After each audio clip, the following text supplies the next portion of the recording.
Okay, guys, good morning. So first, a couple of shout outs. I've noticed that, there are a lot of people that have been coming consistently to the live social studies class, people like Dion, Kwabina, Fatu, Miriam, you guys are always in live class, which I super appreciate. But recently, Brianna and Jenny, I've noticed you guys are consistently at live class, and when you're there, you participate a lot, you're killing it. So I really appreciate all that you guys have been doing over the past week just to show up. All right. So that all said, today is the second to last day that we will be working on your progressive era DBQ essays. Tomorrow you will have another day to work on your progressive era DBQ essays. We are going to launch the World War I unit on Monday. Originally, we were going to launch World War I unit tomorrow, but I'm going to push it to Monday just to give you guys a little extra time to focus on these essays, because I want these DBQ essays to be really good, and I want you to have the time to really dive into them. It is a skill which you 100% will need in high school, and it is the essay, like that's the format of the essay when you get to the 11th grade and you have to take the US history and government regions. It's the exact same format of this essay, all right? So that all said, today we're going to go over the steps for how to construct a really good introduction, because I am noticing from the people that have shared their essay drafts with me so far that that's an area we're still struggling with. So we're going to go over introductions again. Here we go.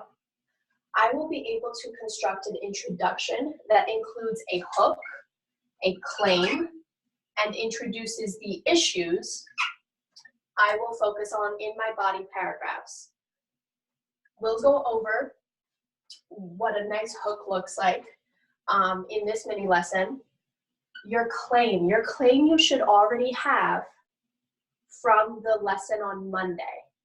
If you saw my notes on your outlines and you notice that I mentioned you have to work on your claim, you're going to want to go back to Monday's lesson just so you can rewatch that video on how to construct a really solid claim if you know that that's something that you have to work on. We're also going to, or you should have already looked at, an exemplary claim in the introduction, the example introduction that was included in the RTL. We know that in this essay, you could have focused on one of four issues. The first issue was protecting consumers, meaning buyers, people who buy stuff, protecting consumers, stopping child labor, stopping or regulating child labor was another issue a lot of people seem interested in. Third was improving working conditions. And the fourth issue that some people are focusing on is expanding, meaning increasing democracy. Okay. You had to pick two of these four issues to focus on. In total, you're going to end up with a 4-paragraph essay. Oops. You have your, just tilting the camera to make sure you guys can see. You have in your first paragraph, you've got your intro. Like every other essay you'll ever write in your life, you start off with an introduction. Then you've got your body paragraph number 1. Body paragraph number 1 is going to focus on one of these 4 issues. Let's say you picked stopping child labor is going to be an issue you focus on. Your first body paragraph will only be about the problem and solutions related to child labor. Then you've got your second body. Body number 2 is going to focus on a different issue from your list of 4. Let's say you want to talk about working conditions. Body paragraph number 2 is only going to be about working conditions. And then, of course, you've got your conclusion at the end. By the end of today, so yesterday, you should have completed one body. By the end of today, you should have completed your introduction and completed an additional body paragraph. So yesterday, you were only writing one body paragraph. By the end of today, to stay on track so that you submit by Sunday, you should have your introduction, a draft of your introduction, a draft of body paragraph 1, a draft of body paragraph 2. Your conclusion, don't worry about that for today. We'll move on to that tomorrow. But by the end of today, you want a draft of your first 3 paragraphs. We're focusing in this mini lesson on the key elements of a good introduction. So now we're going to go into the mini lesson where I'm going to show you an exemplary introduction. It's the same example introduction that you looked at in your RTL today. Okay, so on the left-hand side, you'll see the same exemplary introduction as was included in your RTL. On the right-hand side, you'll see a description of an exemplary intro's key components, meaning the key elements. Component is like an element or a part. The key parts of an exemplary introduction. In order to write a really great introduction, you need to include these 3 components, these 3 elements, these 3 parts. So we're going to go over what those 3 parts should look like. On to the exemplary intro. Can you imagine buying meat mixed from human fingers and regular pig meat? Can you imagine little 4-year-old children working next to you in a factory? Can you imagine working for 16 hours a day? During industrialization, all of these scenarios would have been common. The Progressive Era fixed many problems that occurred due to the Industrial Revolution. In this essay, I will argue that the problems of industrialization were completely addressed and improved by the Progressive Era. Some issues that were addressed during the Progressive Era include protecting consumers and regulating child labor.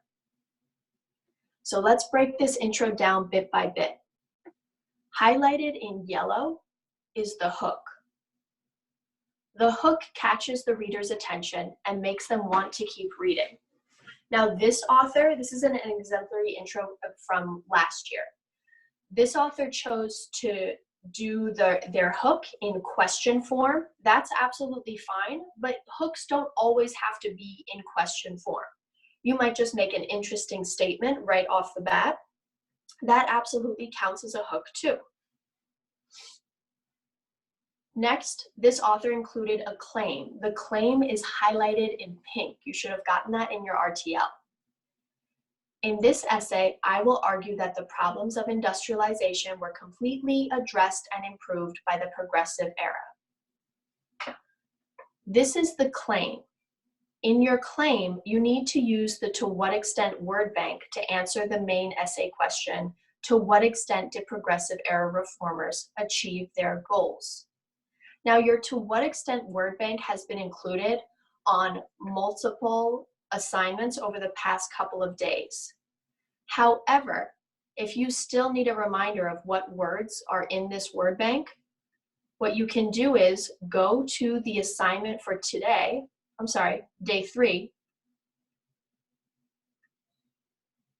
If you go to Progressive Era DBQ Essay Day 3, you'll see that I put a picture of the to what extent word bank attached to the post. That's the to what extent word bank that you keep seeing above the whiteboard in these videos. So if you need a reference, it's there for you. Okay, so this author chose the word completely. He's going to argue that the problems were completely 100% addressed and improved by the Progressive Era. If that's your argument, then great. If you're someone who doesn't think the problems were completely addressed, then obviously you're going to pick a different to what extent word. Finally, in green, this author mentions the issues that they will discuss later in their essay. I'm not left wondering, well, what is this person actually going to discuss? What problems, what areas of concern are they going to discuss? If you're looking at the sentence in green, they clearly state that they're going to focus on protecting consumers and regulating child labor. You want to mention up front, don't leave your reader guessing. Mention up front which issues of concern you are going to talk about in the remainder of your essay. This person mentioned protecting consumers first.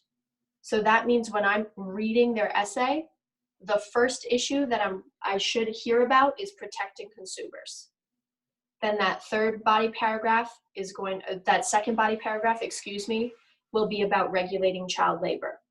So mention the issues you want to concentrate on in the order that you're going to present them in. So if you're going to do protecting consumers first, if you're going to mention protecting consumers first, that's body paragraph number 1. If you're mentioning regulating child labor second, that's body paragraph number 2. Please make sure to attend live class and office hours if you feel you are falling behind or if you have a question on some of the comments I've left on your outline. Thanks, guys.